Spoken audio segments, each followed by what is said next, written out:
आज्ञा बीजेपी नेता माने बहु समय कहते जे आम दल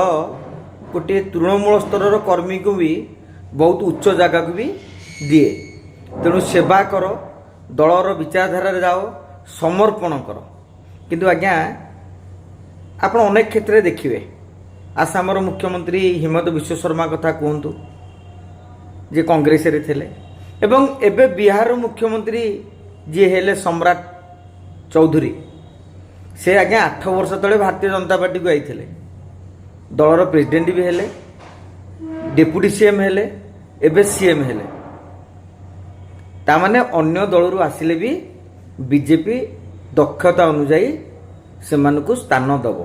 केवल जे दल रे 40 वर्ष खटिले जने बड़ नेता है जो सेटा नहीं दक्षता थिले अन्य दलर नेता को भी आमे बड़ पदवी दबु यही बार्ता भारतीय जनता पार्टी देइछि।